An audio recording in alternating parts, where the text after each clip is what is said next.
Hello everyone, welcome back to mystical chemistry. इस video के अंदर हम एक क्वेश्चन अटेम्प्ट करने वाले हैं। ये क्वेश्चन है सीबीएसई का प्रीवियस ईयर 2024 में ये पूछा गया था और ये है क्लास 12 केमिस्ट्री के aldehyde ketones and carboxylic acid वाले चैप्टर से। इस तरीके के क्वेश्चन हमेशा ही सीबीएसई में पूछे जाते हैं, तो इसको अटेम्प्ट करते हैं। देखो, सबसे पहले ऐसे क्वेश्चंस को केयरफुली रीड करते हैं। यहाँ पर स्टेटमेंट कुछ ऐसी है, कंपाउंड ए कोई कंपाउंड है जिसका मोलिकुलर फॉर्मूला हमें दिया गया है। मोलिकुलर फॉर्मूला है C6H12O2। ये एक कंपाउंड है, इसकी कुछ प्रॉपर्टीज हमें दी गई हैं। तो स्टेटमेंट पढ़ते हैं। Compound A C6H12O2 on reduction with LiAlH4 gives two compounds B and C। इस पहली लाइन में ही हमें कुछ बताया गया है। यहाँ पर ये बताया है कि कंपाउंड ए है जिसका मोलिकुलर फॉर्मूला ये है।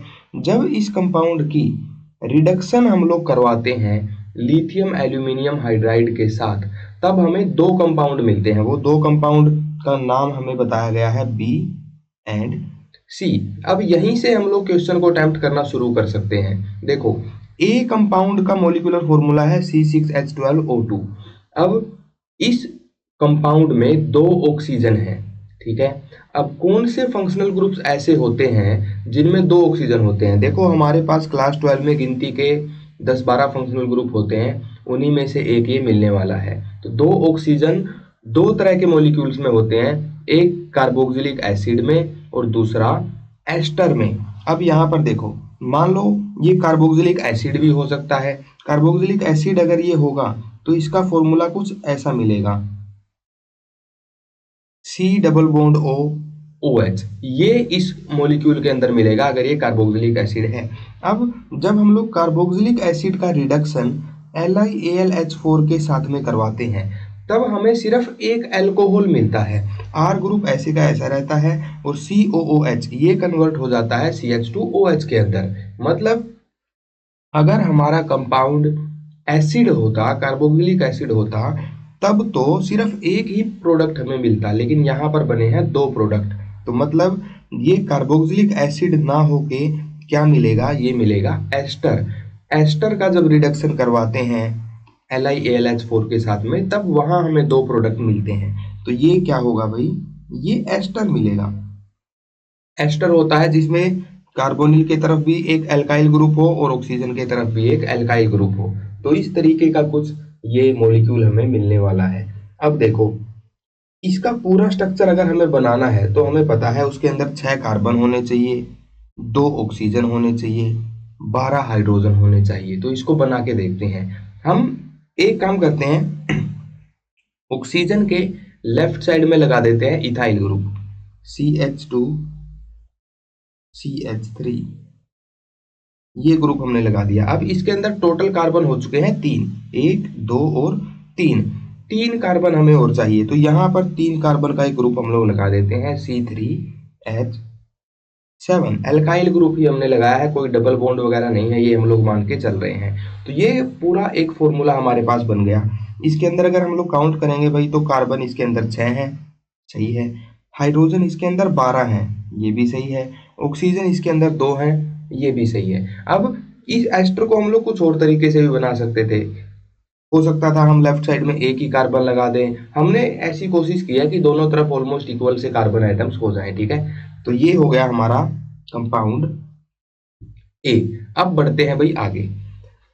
इसका जब हम लोग रिडक्शन करवाते हैं LiAlH4 के साथ में, LiAlH4 के साथ में जब इसका रिडक्शन करवाते हैं तो दो प्रोडक्ट बनते हैं। देखते हैं वो दो प्रोडक्ट कौन से बनेंगे। देखो, एस्टर का हम लोग जब भी रिडक्शन करवाते हैं तो दोनों अल्कोहल हमें मिलते हैं। दोनों अल्कोहल कैसे मिलेंगे? देखो, CH3CH2OH, एक अल्कोहल यहाँ से बन जाएगा और ये जो एस्टर ग्रुप है इसका भी रिडक्शन अल्कोहल के अंदर हो जाता है। तो यहाँ पर दो प्रोडक्ट बनेंगे, दोनों को मैं यहाँ पे बना रहा हूँ। एक बन गया CH3CH2OH, ये हो गया हमारा B, और दूसरा अल्कोहल बनेगा यहाँ से C3H7CH2OH। ये जो कार्बन है फंक्शनल ग्रुप वाला, ये भी हमें इंक्लूड यहाँ पर करना है। तो ये दो प्रोडक्ट बन गए बी और सी। ठीक है जी, ये दो प्रोडक्ट बन गए। अब आगे पढ़ते हैं, इन बी और सी की भी कुछ प्रॉपर्टी क्वेश्चन में दी गई है, उसके हिसाब से हम लोग बाकी प्रोडक्ट्स को भी जज करेंगे। देखो, the compound B on oxidation with PCC gives compound D. B product जो हमने बनाया है, ये वाला जो हमारा बी प्रोडक्ट है, इसकी जब हम लोग ऑक्सीडेशन कराते हैं पीसीसी के साथ, पिरिडीनियम क्लोरोक्रोमेट के साथ, तब हमें एक प्रोडक्ट बनता है जिसका नाम हमें दिया गया है डी। अब देखो, प्रोडक्ट बी हमारे पास है प्राइमरी अल्कोहल। जब पीसीसी के साथ में इसकी ऑक्सीडेशन करवाई जाएगी तो यहाँ पर हमेशा अल्कोहल की ऑक्सीडेशन से पहले एल्डिहाइड बनता है। तो यहाँ पर पीसीसी जो है वो एल्डिहाइड बना देगा इसको। तो एल्डिहाइड कैसे बन जाएगा, देखो, इस दूसरे कार्बन पर जहां पर OH ग्रुप लगा है, इसी के ऊपर एल्डिहाइड ग्रुप बन जाएगा CH3CHO। ये प्रोडक्ट बन गया, इसका नाम हमें दिया गया है डी। ठीक है, तो इस तरीके से हमने प्रोडक्ट डी भी जो है बना दिया है। ये प्रोडक्ट हमारे पास डी बन गया है। अब आगे पढ़ते हैं statement. Which upon treatment with dilute NaOH and subsequent heating gives compound E. ये जो डी हमारे पास बना है, इसकी रिएक्शन अगर हम लोग किसके साथ करवाएं, ट्रीटमेंट किसके साथ करवाएं, डाइल्यूट NaOH के साथ। अगर डाइल्यूट NaOH के साथ में इसकी ट्रीटमेंट करवाएं और साथ में हम लोग हीटिंग करते रहें तो बनेगा कंपाउंड ई। तो हम लोग देखते हैं डी की कैसी रिएक्शन यहाँ पर होगी। मैं यहाँ पर डी को अलग से बना लेता हूँ। डी हमारे पास है कुछ इस तरीके से, CH3 C double bond OH।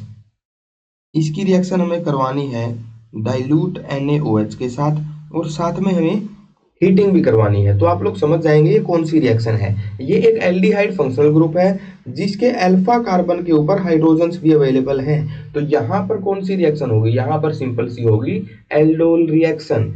Aldol reaction में क्या होता है, हमारे पास दो एल्डिहाइड के मॉलिक्यूल्स आपस में कपल कर लेते हैं और क्योंकि हीटिंग दी हुई है तो हीटिंग के अंदर कंडेंसेशन भी हो जाएगी, वाटर भी निकल जाएगा। तो यहाँ पर दो मॉलिक्यूल्स की रिएक्शन होगी। इसका मैकेनिज्म भी हम लोग करते हैं, लेकिन मैं यहाँ पर डायरेक्ट प्रोडक्ट बनाऊंगा। बेसिकली इसमें होगा क्या, एल्डिहाइड ग्रुप यहाँ पर बनाओ, उसके बाद इससे अगला जो कार्बन है ये एक डबल बॉन्ड बनाएगा अपने से अगले कार्बन के साथ और यहाँ पर आ जाएगा एक CH3 ग्रुप। इस तरीके से कंडेंसेशन होती है। दो स्टेप में रिएक्शन होती है। पहले यहाँ पर एक एल्डोल बनता है, उसके बाद उसमें से वाटर रिमूव हो जाता है, कंडेंसेशन हो जाती है। तो ये कुछ रिएक्शन हमारे पास हो जाएगी। इस प्रोडक्ट को इन्होंने बोला है ई। जब प्रोडक्ट डी की, एल्डिहाइड की, NaOH के साथ में ट्रीटमेंट करवाई जाएगी और हीटिंग करवाई जाएगी तब बनेगा प्रोडक्ट ई। तो ये प्रोडक्ट ई हमने बना दिया। ये था हमारे पास डी और ये बन गया है ई। अब आगे पढ़ते हैं।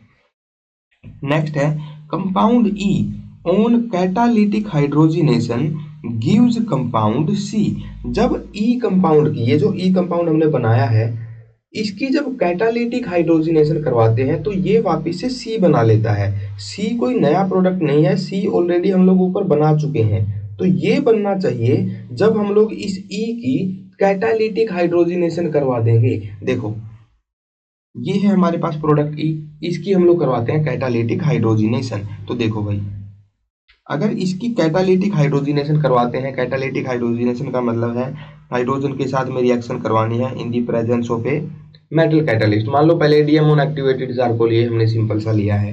तो यहाँ पर क्या होगा, देखो, कैटालिटिक हाइड्रोजिनेशन से हमेशा रिडक्शन होती है। रिडक्शन किस किस की होगी, एक तो ये डबल बॉन्ड जो है ये सिंगल बॉन्ड में कन्वर्ट हो जाएगा, दो हाइड्रोजन जुड़ जाएंगे।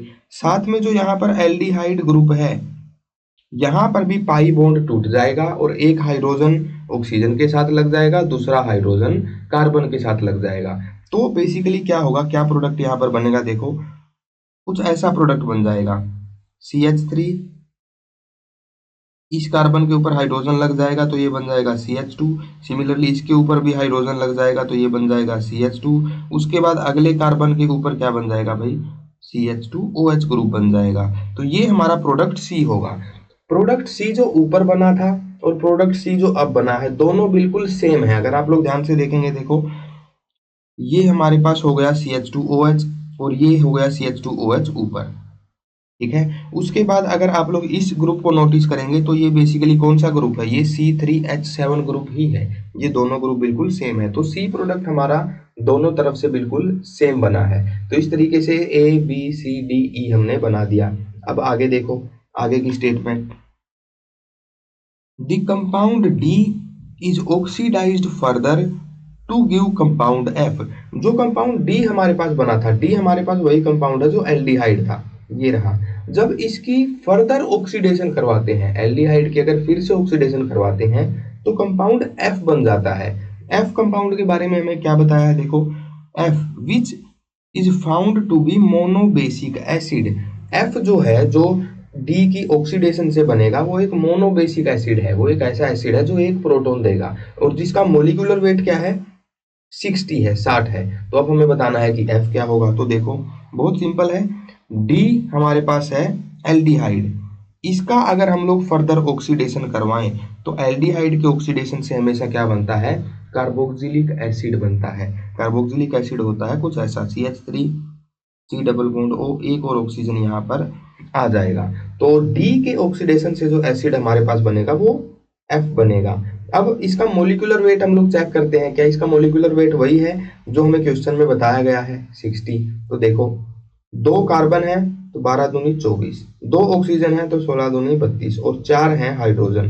तो इसको जब हम लोग ऐड करेंगे तो 60 मोलिकुलर मास आ जाएगा। मतलब यहाँ से जो एसिड हमने बनाया है डी का ऑक्सीडेशन करवा के, वो बिल्कुल करेक्ट बनाया है। तो इस तरीके से एफ प्रोडक्ट भी बन जाएगा। तो ये हो जाएंगे हमारे ABCDEF।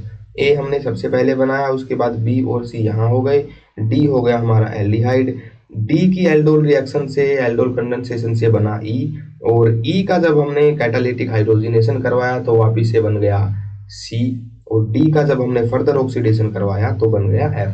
तो ये हमारा था क्वेश्चन। ऐसे क्वेश्चंस में हमें क्या करना पड़ता है, देखो, हमें मल्टीपल कॉन्सेप्ट्स की नॉलेज होनी चाहिए। ओवरऑल अगर हमें रिएक्टिविटी पता है, अलग अलग फंक्शनल ग्रुप कौन सी रिएक्शन दे सकते हैं, ये अगर हमें पता है, तभी हम लोग ऐसे क्वेश्चंस को अटेम्प्ट कर पाते हैं। ठीक है, तो आई होप इस तरीके के क्वेश्चंस आपके आगे काफी सारे आएंगे। Thank you so much for watching, bye bye, take care and happy learning, bye guys.